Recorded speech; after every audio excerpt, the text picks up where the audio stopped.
vibrant young woman with a bright future. She just was like a magnet. She was very, very pretty, but also very smart. Is the victim of a truly disturbing murder. He'd been struck on the head many times. It's kind of the horror story. The body itself appeared to have been washed. Jewelry had been put on her after the fact. She has been staged for this suspect's desires. Who could have done this? Could it be somebody who likes her, somebody who has a fantasy over her?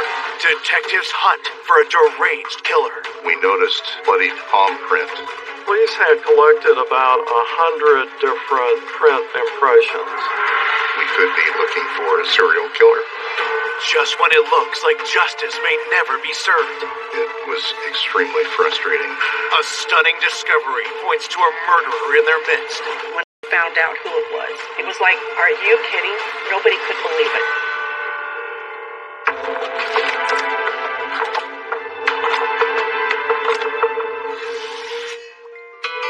Less than an hour outside Los Angeles, Irvine, California is a peaceful community with a coastal vibe.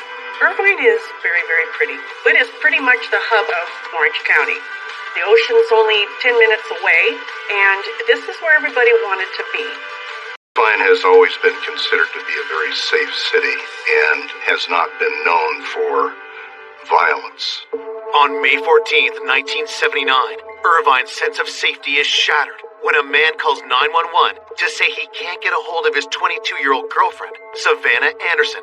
Earlier that day, her boyfriend went over to her residence to meet her at about 6 o'clock. He couldn't get any response at the door. He went back home for a while, couldn't get a hold of her still. He called the police department about 7:25 p.m. It was a welfare check. Her boyfriend indicated that she had not been feeling well, and so there was a concern that it could be a health issue. When the officer arrived, he met her boyfriend, Bill Mills, and another man, Ken Bergenson, who identified himself as her boss. Explained they'd both come to the apartment to try to find out if she was okay because nobody had been able to get a hold of her that day. I was very fortunate to work with Savannah. Savannah was always prompt, and she didn't come that day. All day long, it was like trying to get a hold of her, no answers. By the end of the day, we were very concerned. Something might have happened because that wasn't like her. The officer found out that a bedroom window nearby was unlocked from the inside. He was able to open that bedroom window. When the officer made entry, he was able to see a woman with a lot of blood around her, lying in bed, towels wrapped around her face and head. She was cold to the touch. Both Savannah's boyfriend and boss are taken to the station for questioning, while homicide investigators are called to the scene. When I walked in, it appeared to me that there was a struggle, a fight, and it was very clear that she was attacked on the bed, and she laid on the bed for some time due to the amount of blood that had pooled in that area. A lot of blood splattering against the back of the wall of the headboard. She also had towels over her face. After the towels were taken off, her face was found out to be beaten very severely, excessively. The towels were significant. It tells you that the killer may have known her and didn't want to look at what they've done. It appeared that the body of the victim had been beaten with something hard. She had multiple defensive marks on her arms, her hands, nail marks around the neck area, which would indicate that she also had a ligature that had been placed around her neck. The legs were slightly raised as if some sexual activity may have occurred there. Perhaps she was the victim of a sexual assault. The degree of violence to Savannah's body was unusual. Did somebody do it because they were angry at her? If they were angry at her, is that because they knew her, they loved her, they hated her? Based on the state of the body, police believe Savannah was likely killed in the early hours of the morning. Looking closer, several details strike investigators as highly unusual. Savannah had some jewelry on her. There was a necklace around her neck, and the clasp was at the front. There's also a watch on her arm that looked like it had just been put on there loosely. We were surprised to see that those items were still intact on her based upon the brutality of her attacker. So it appeared that he may have just put those items back on her. The body itself appeared to have been washed, as there's very little blood on the skin surface of the victim. We noticed drag marks from the bed onto the carpet leading into the bathroom.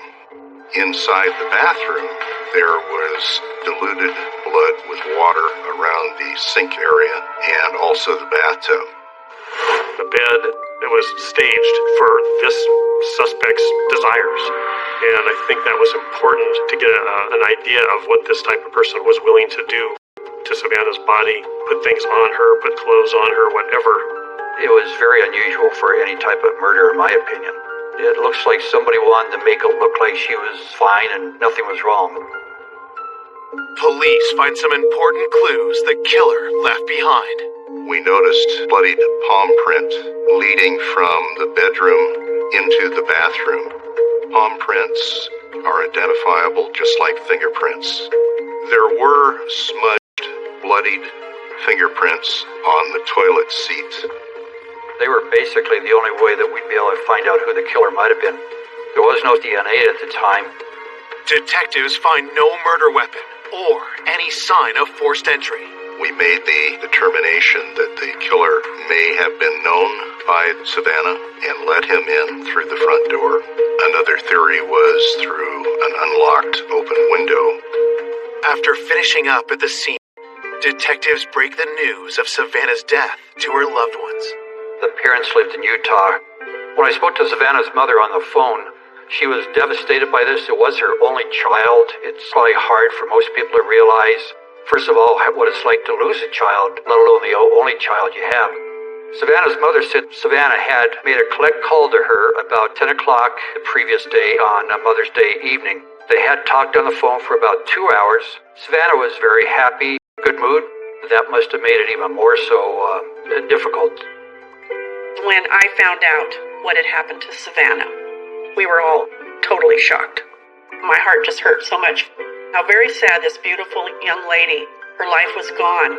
It's very senseless, very, very hard to understand.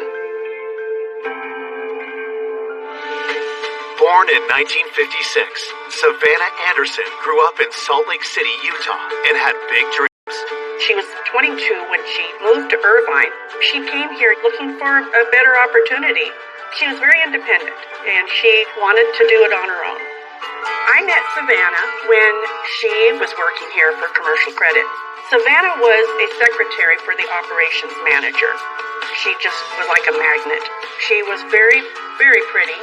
I remember when people did come in the office, especially the men, she did attract attention.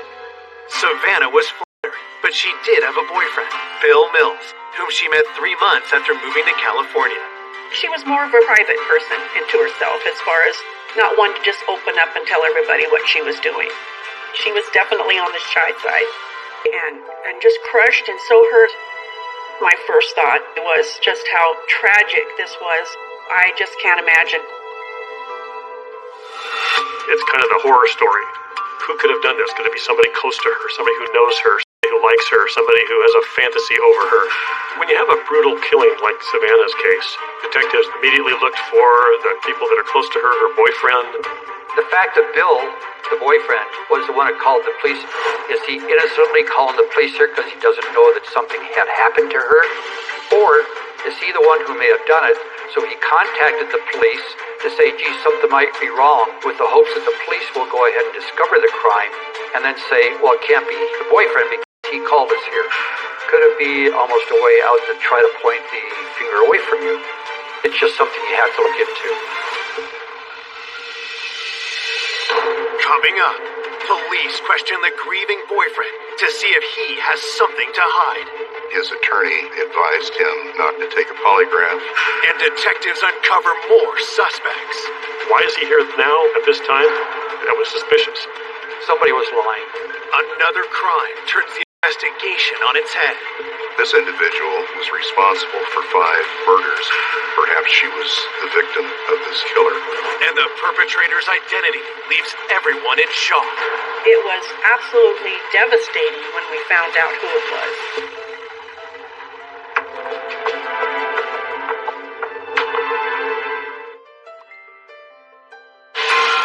Police investigating the gruesome murder of 22-year-old Savannah Anderson have their first suspect, her boyfriend, Bill Mills. When you have a crime of passion where somebody is murdered, there are definitely times when a boyfriend who just got angry and upset did the crime. The first thing we did was began meeting with Bill Mills so we could understand better about Savannah, his relationship. Bill tells police he and Savannah started dating 6 months ago, and he was in love. They had met each other in another apartment community. They had gotten along well. He was about 9 years older than Savannah. In talking with him, had learned that he had just asked her to marry him. Police are curious if something came up to disrupt the couple's plans for the future. There was a large, violent crime scene. Did he do it because he was angry at her? Bill tells investigators he last saw Savannah a day earlier on May 13th. They had brunch together, and then he spent the day over at her apartment. During the interview with Bill Mills, we found out that Savannah and he did have sex that day. So that would be important later on. 13th, he left her apartment at about 10 p.m. Once he did leave, what happened to him? Could anybody account for his activity after he apparently left her apartment? He said he went home, he went to bed, and then to work the following day. Bill says he and Savannah had plans on the 14th after they both got off work. He went to her apartment about 6, knocked, couldn't raise her. He went back home for a while, then Bill Mills went ahead and contacted the police department. Bill denies having anything to do with Savannah's death. It appeared that Bill Mills was really in love with her, thought it was a very serious relationship. He was very happy with her. Bill was cooperative. He tried to assist us as much as he could. But there is one request Bill won't comply with. There is a red flag. He was asked if he would be willing to take a polygraph. He contacted an attorney, and his attorney advised him not to take one. We did ask if we could see his body, his hands, his arms, see if there's any indications of a struggle with anybody. But his body was clean. We asked him if we could go ahead and take his finger and palm prints. He agreed to let us do that. It will be weeks before the results come in. In the meantime, detectives are forced to let Bill go. Next, they move on to another man in Savannah's life. Part of the investigation and process was to meet with her boss, Ken Bergeson, who had been at the crime scene. In speaking with him, he said he had known her in Salt Lake and had offered her a job locally here. Ken Bergeson also said that he kind of considered himself a father figure to her. He helped her move. They had talked many times, been out for drinks, been out for lunch and different things. Could Ken have wanted more than a professional relationship with Savannah? Was anything going on romantically in the present day? I asked Ken where he was the night of May 13th, and he indicated that he was with his wife that whole evening. We did contact the wife to verify that. There's no reason to believe that he was anywhere but at his home that. After the interview, we asked Ken to submit his prints so they could be compared against the crime scene. We just let him go home that night after the interview. The police questioned each one of us in the office. I worked for Ken Bergeson at the time. He was just such a nice guy and so concerned about her. She was living by herself, and she was just so beautiful. I just thought, somebody saw her. Somebody was either stalking her or something happened. But I was just so angry that somebody... There was nothing really that drew anyone's attention to any issues that Savannah had at work, and nothing came of it. Police canvassed the apartment complex the next day, searching for witnesses. We didn't find anyone that said that they'd heard any struggle or screams to corroborate when that attack may have occurred. There were 2 security guards that were assigned to the complex. It was a multi-unit, under construction. So after I got the names of the security personnel who worked that night, which was about a week after we originally responded out there, I talked to the security guard first who worked the midnight to 6:30 shift. His name was Chuck Doyle. According to Doyle, security was hired to ensure that residents were safe and to overlook any construction sites and that sort of thing for theft. Chuck tells investigators on a usual shift he would drive through the complex and also patrol by foot. I asked him how he found out about the murder of the woman, and he said he found out through the company. I asked him if he knew the lady who lived there, showed him 2 pictures, and he picked out the picture of Savannah Anderson. When asked about his dealings with Savannah, Chuck's answer gives investigators cause for concern. He indicated about a month prior that he'd helped Savannah gain entry into her apartment and slid a window open for her. It was notable that Mr. Doyle had said he was aware that at least at that time one of the windows was unlocked. Doyle said, "You'll find my fingerprints on Savannah's window, and this is the reason why." Immediately, we printed him. It really made me zero in on him as a potential suspect.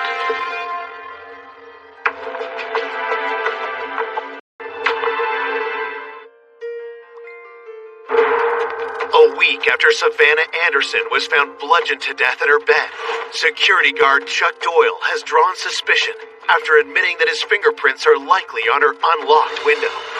She had locked herself out of her apartment before, contacted him while he was on the site to see if he could help her get into the apartment. The security did not have any pass keys. He found that a window was unlocked. He was able to slide the window open. He also said that he didn't go inside. Could be for a couple of reasons. Could be perfectly innocent that he didn't go inside. Could also be to say, well, I didn't go inside if he may have somehow be involved in the death. Had Chuck slipped in through the same unlocked window to kill Savannah? Police press him for his movements that night. Chuck Doyle said that he reported for duty on the 14th at midnight, or was supposed to, indicated that he was about 10 minutes, 15 minutes. He drove by Savannah's and saw her talking on the phone. He thought maybe that was around 12:15 or so, 12:20, but was not certain. He went and parked next to Bob Sellers' car. About 12:30, he estimated, Sellers approached. He got the daily reports from Sellers, and then Sellers went ahead and got in his car and drove off. When detectives ask what happened next, Chuck's answer raises even more suspicion. He said he drove around a while, went back to the carport, and went to sleep, which would seem very odd. He thought he probably nodded off for a while. Doyle says that he was awoken by a car door slam. It was Sellers who had returned and invited him to breakfast. Doyle says it was maybe 1 or 2 in the morning. They went to breakfast at Spire's restaurant, a 24-hour cafe. The cafe is just 10 minutes from the complex. Doyle said that he was dropped off by Sellers at about 2:30 in the morning. Chuck says the rest of his shift was uneventful, and he clocked out at 6:30 a.m. There's just something really unusual about the sequence of events he's being described by Doyle. Investigators are left with more questions than answers. Did Savannah die on Chuck's watch? Or was he the one who killed her? Hoping for clarity and to corroborate Chuck's story, they turn to the other security guard, Robert Sellers. Robert Sellers enlisted into the Marine Corps at age 17. He's 22 now. He was assigned that day to work from about 4 in the afternoon, and he was supposed to get off at about midnight that night. I asked him if he knew who Savannah Anderson was. He said he had talked to both her and her boyfriend that evening. Sellers told me that he thought he saw Savannah around 10 p.m. on the phone. Robert confirms that Chuck was late for work, so he didn't leave the apartment complex until around 12:30 a.m. After leaving Doyle, he then went home, showered. As a U.S. Marine, he was supposed to go to a Marine base at 6 o'clock in the morning. He decided it wasn't worth trying to go to sleep, so he thought, well, I'll just go out to breakfast with Doyle. So that's when he returned. Sellers told me that he came back to the complex 3:30, which is an hour and a half or 2 hours after what Doyle recalled this happening. So there was this inconsistency between the both of them about what time they must have gone to the restaurant. Sellers said there's a waitress named Gail who waited on them. I took note of that. But at the end of the Sellers interview, we asked if he would go ahead and give us finger palm prints, which he agreed to. His time of death. According to the coroner's report, Savannah Anderson died at approximately 2 a.m. on May 14th. The cause of death was strangulation. She'd been struck on the head many times, found multiple contusions on her face. There is broken fingernails, a broken jaw, cracked teeth. We did have biological fluids, semen, that was found, but DNA was not in existence at the time, so we didn't have that tool. My first thought was just how horrible to die like that. I cried and I was just very upset just thinking that something like that had happened to a person that was just so lovely. It's just terrible. If Savannah was killed at 2 a.m., which security guard is telling the truth? Was Chuck really off-site like he claimed? Or was Robert right, meaning Chuck was at the apartment complex when the murder took place? There was a wide gap and discrepancy between their two stories and timing. So the two were brought in together to try and determine if someone was mistaken about times. They both basically stuck to their stories. I wasn't sure which either timeline might have been correct, whether it might have been Doyle's or Sellers, because they were just too far apart. So we thought at that time somebody was lying.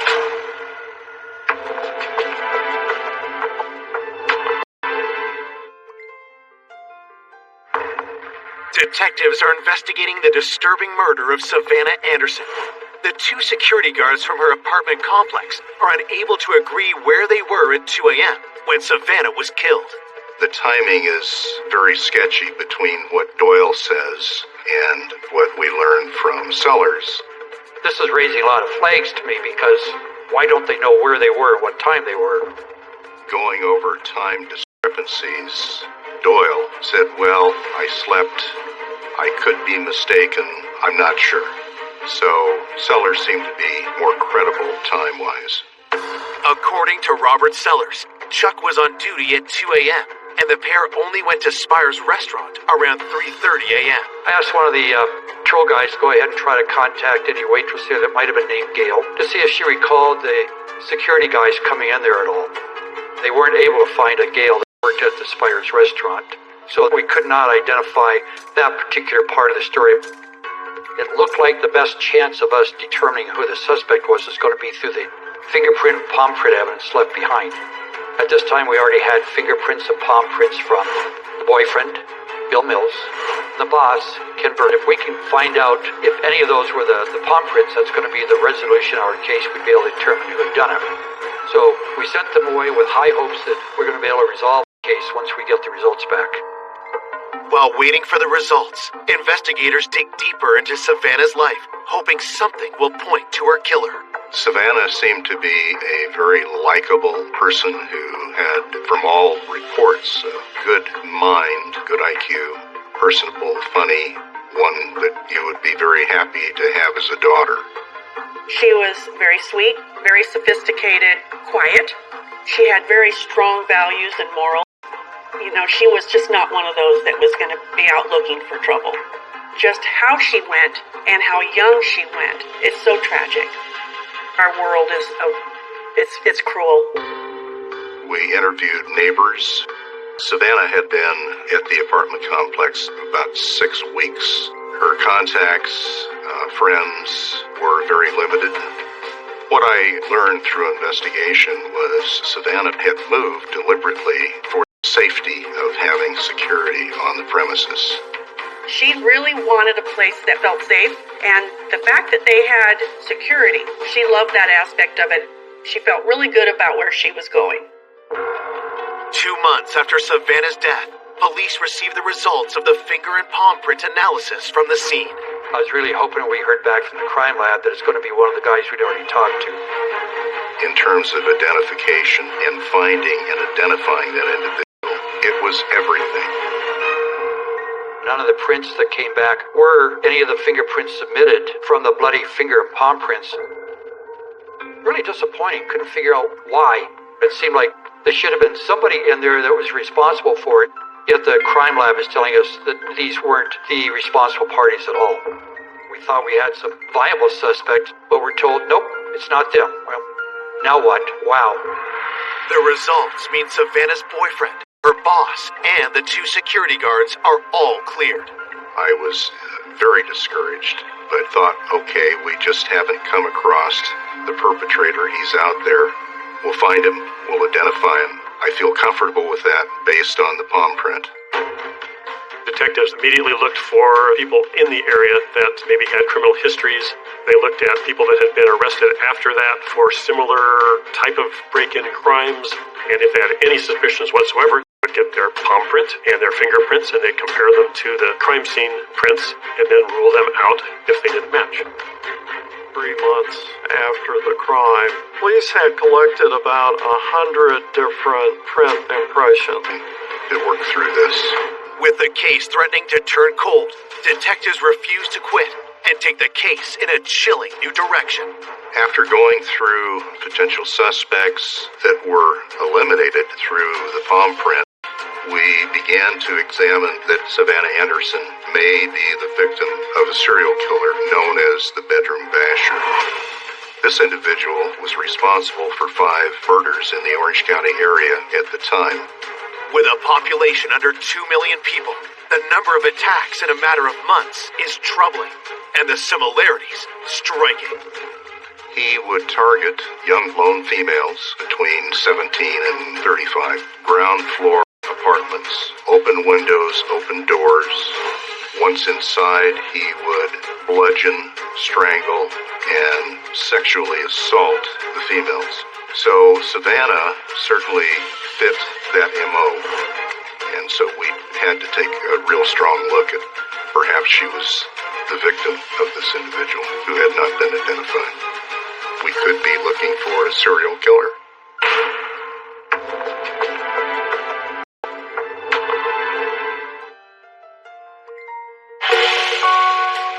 Detectives investigating the brutal murder of Savannah Anderson now believe she may have fallen victim to a serial killer. Bedroom Basher went after females in homes or apartments in the Orange County area, raped them, in at least one case, killed somebody by bludgeoning them, which is what happened to Savannah. Based upon the number of bludgeonings in Orange County, which were 5, we felt that there would be another that would take place. 5 months after Savannah's murder, investigators' worst fears are confirmed when the serial killer strikes again. During this time, there was a woman in Orange County that had been attacked, believed by the Bedroom Basher, who survived and was able to give a description to the police. A composite drawing was made. She described the perpetrator as a male, olive skin, pockmarked face, long hair, mustache, dark eyes, in his late 20s, early 30s. A task force was created in Orange County. Flyers were disseminated to the public and to patrol units. It resulted in multiple contacts of people who believed they knew who this individual was.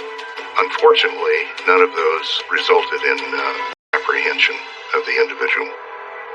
A year after the murder, with no arrests and a killer on the loose, women in the area live in a constant state of The news was full of these kind of things, and it did create fear among people. The fact that I was living so close by, it's a little scary. Any female who resided by themselves took extra precautions to ensure that their windows, doors were in fact locked. Every possibility we looked at, we were unable to make any headway in determining what happened to Savannah Anderson. It was extremely frustrating. There was no one else that we were aware of that could provide any insight and or potentially could be a suspect. 3 years after Savannah's murder, her case remains unsolved. After you go through tips, leads, you step back, you re-examine, you You say, what did I miss? It's gotta be there. What did I miss? I've started to believe that they just weren't going to find out. And that's terrible to think that something like that could happen and that this person is out there roaming around still. 2 more years pass until a rookie homicide detective takes a renewed interest in the case. Savannah's case was the first cold case that I ever worked. I was familiar with it because I was in patrol when it happened, and I thought, well, nobody looked at it for a while. Maybe I should look at it. A friend of mine who knows Larry Montgomery very well calls him the evidence whisperer. I was aware he was looking at the Savannah Anderson case, and at one point he came to me and we compared notes on him. After combing through all the evidence, detectives revisit whether Savannah was a victim of the still unidentified bedroom basher. The possibility that she was killed by a serial killer was definitely looked at. I was looking at anything that I could use to direct me to a possible suspect. I'm looking at what was done at the crime scene, what did the suspect do with the body, what was maybe in his mind because of what he did. In comparing Savannah's murder to those committed by the bedroom basher, something just doesn't add up. The one thing that stood out that was not similar was the cleaning up of the victim. When I look at a crime scene like this, it's somebody who has a desire for Savannah. She appeared uninjured other than towel on top of her face. It wasn't the gore that he liked. He had to kill her in order to get her into a position where he could fantasize about having an actual relationship with her. This is a real girl now, as opposed to a dead body. The question in this case is, who did it? All the people we looked at and that looked good were not matching the prints. There was one point where I started looking at the security guards to see what they were doing because they were certainly involved in being there at the time. There were very big differences between what Doyle said happened and what Sellers said happened that night. And I thought that was very odd. That would certainly account for the timeline being different or his uneasiness in talking to us about that particular time period. Police quickly locate Chuck and bring him in for another interview. His story about what happened the night of the murder is the same, but a few details stand out. Doyle said that he got to the site probably 10 minutes late. He had not been able to find the person he was to replace yet, Bob Sellers. About 12:30, Doyle saw Sellers come with his shirt in his hand, and I asked Doyle, did you ever ask him why he was late or why he didn't have his uniform shirt on? He said, no, he never asked him that. He just figures he's on his own time, so he could probably wear whatever he wants. That's unusual. That right there's a big red flag.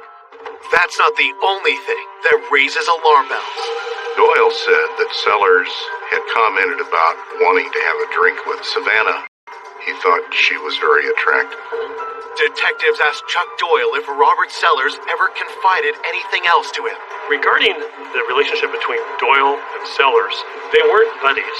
They didn't do things together. They weren't really close friends. Following this lead, investigators asked Chuck if it was common for them to go for breakfast during a shift, like they did the night of the murder.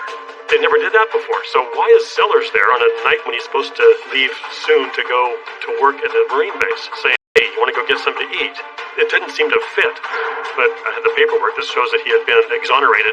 It wasn't his print, but I saw all kinds of things that Sellers did that was suspicious. Why is he here now at this time?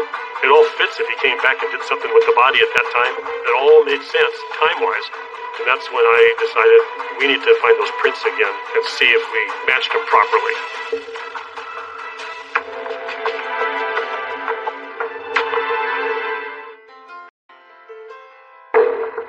"5 years after Savannah Anderson was found murdered at her apartment, cold case investigators suspect her killer has been hiding in plain sight the entire time.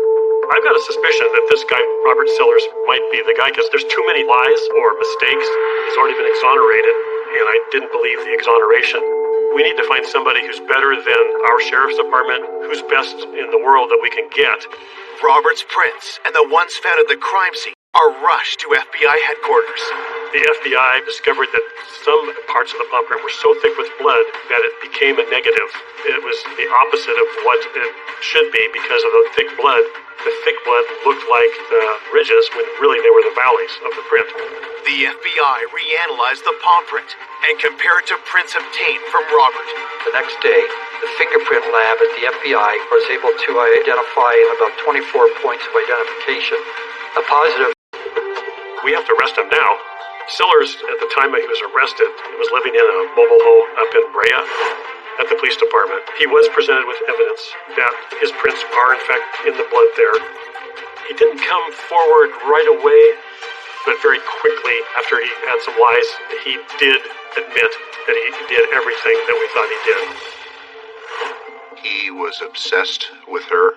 He found her very attractive. He thought perhaps by going into her apartment that he might convince her of some romantic get-together. He gained entry into her apartment through an unlocked window where he could hear her on the telephone talking with her mother. He stayed in the bedroom hid as best possible while she talked in the kitchen living room area. Once she got off the phone at about a little after 12, she came into the bedroom. When she saw him, she was thinking, I have an intruder, a man in here, and I'm frightened. And he became frightened and realized that he had to silence her. He pulled out his baton and began striking her. He then went to strangulation. During the struggle with Savannah, he said that his shirt got bloody, so he had to take it off. So when he went to see Doyle, he had his shirt in his hand so that his replacement would not see the blood on it. And then he goes home, gets cleaned up, sneaks back in, and then goes into Savannah's apartment. Sellers wanted her sexually. He had to kill her to get that. He did talk about he wanted her to be clean, and so that's why he drug her into the shower and washed the blood off of her and took her back into the bedroom and wrapped her head in towels because she was so badly beaten. So then he just had a body that was clean and he could have his fantasy. At 3 o'clock in the morning, he's trying to sneak out, and that's when Doyle sees him, and that's when, at the spur of the moment, he has to all of a sudden pretend like, oh, I'm here to go to breakfast with you, okay? He almost seemed relieved when he finally was able to confess that he actually did kill Savannah. On March 29th, 1984, Robert Sellers is charged with murder, rape, attempted rape, and burglary. I think after 5 years, he thought he probably did get away with it. In that time, he got married, started a family. The anguish that he caused with Savannah Anderson's death, he didn't deserve having that extra 5 years. On November 4th, 1986, Robert Sellers is found guilty of first-degree murder and a special circumstance of rape.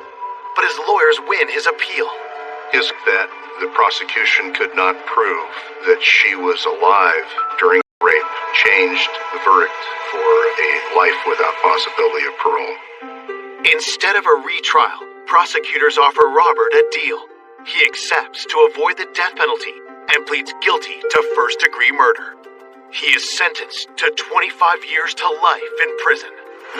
Here you have a guard, a man, a Marine, placed there to protect the residents, and it turned out he is the one committing the crime. One would not expect the one who is protecting you to be your killer. It was absolutely devastating when we found out who it was. The irony of it all was the fact that she moved to this beautiful apartment complex thinking she was going to be safe and secure. And it was the security guard that actually did it. It was like, are you kidding? Nobody could believe it. Authorities don't find anything to link Robert Sellers to the bedroom basher killings. In 1996, Gerald Parker was identified and convicted of those crimes. In 1999, Robert Sellers died in prison. I do feel there was justice, especially when I found out that he died after he had been in prison. That was justice right there. When I remember Savannah, I think of this beautiful young woman, just the prettiest smile. She was very, very poised. I think she would have definitely had a bright future had her life not been taken in any sense of the matter, whether she had married and had a family or gone on in the business world. She just was a very lovely person.